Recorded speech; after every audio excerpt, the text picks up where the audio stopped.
जय श्री कृष्णा। राधे राधे। ज्येष्ठ मास महात्म्य का 8वां अध्याय, जिसमें हम देखेंगे गौरी व्रत महात्म्य के बारे में जानकारी। इसके पहले 7वें अध्याय में ऋषि कहने लगे कि हे स्कंद जी, ज्येष्ठ मास का और भी महात्म्य बताइए, जिसको सुनने मात्र से ही मनुष्य सब पापों से मुक्त हो जाता है। स्कंद जी कहते हैं, इस मास में उपवास करने से भगवान श्री हरि विष्णु अत्यंत प्रसन्न होते हैं। और फिर उन्होंने ज्येष्ठ मास के व्रत के नियम, पूजा विधि और दान की जानकारी दी। अब आगे 8वें अध्याय में हम देखेंगे गौरी व्रत महात्म्य का वर्णन। स्कंद जी कहने लगे कि पहले हिमवान नाम का पर्वतों का राजा था। वह स्थावर और जंगम दोनों रूप धारण करता था। बड़े सुंदर अंग वाली उसकी स्त्री का नाम मेनका था।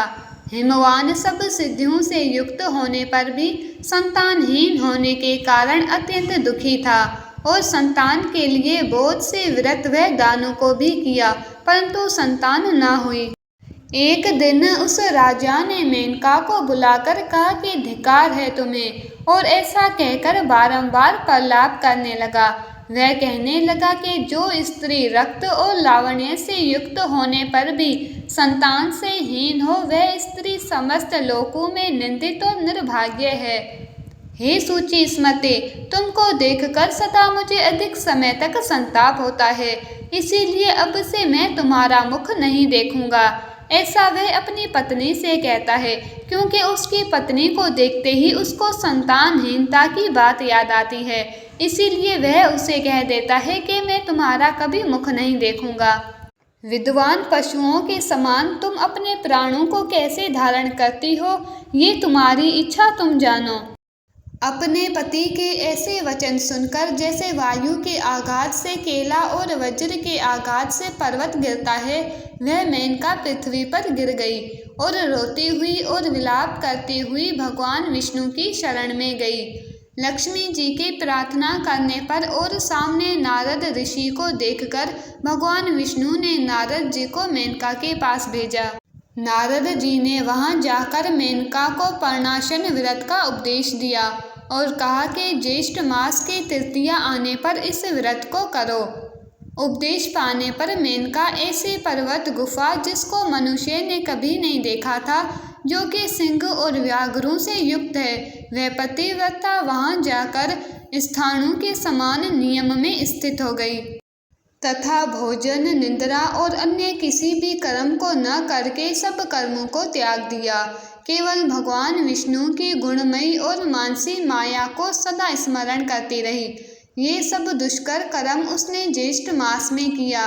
अनायास ऐसे कठिन व्रत हो जाने पर उस व्रत के पुण्य प्रभाव से जगतमयी माया वहां प्रकट हो गई। उस माया को देखकर मेनका ने परम भक्ति से उनकी खूब स्तुति की। तब माया ने मेनका को वर मांगने के लिए कहा, तुम्हारे इस मासो उपवास व्रत से मैं अति प्रसन्न हुई। तुम्हारी भक्ति के वशीभूत होकर मैं तुमको जो वस्तु नहीं देने लायक होगी वह भी दूंगी।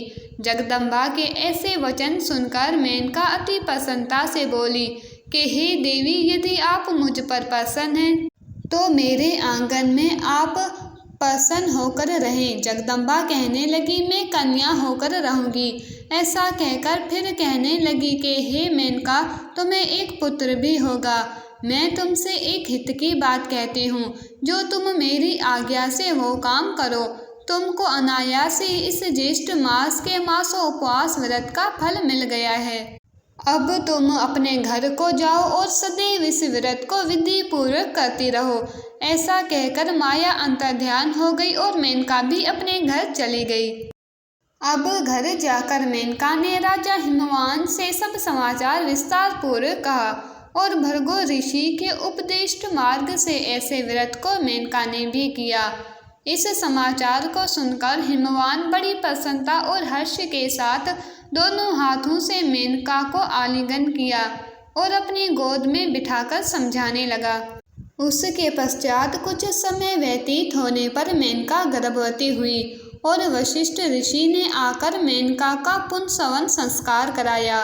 स्कंद जी कहते हैं कि हिमाचल के समान मनुष्य पृथ्वी पर अति दुर्लभ होते हैं।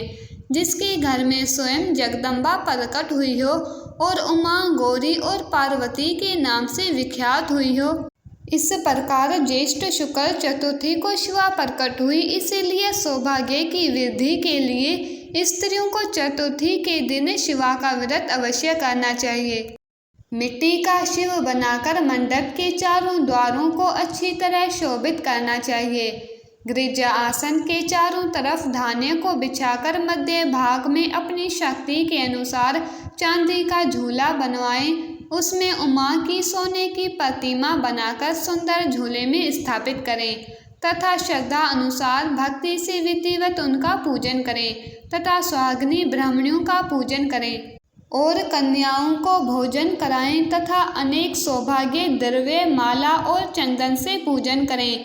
गाना, बाजा तथा कीर्तन आदि से सारा मास व्यतीत करें। नित्य हविष्यान्न का भोजन करें और यत्न पूर्वक नित्य कथा सुने।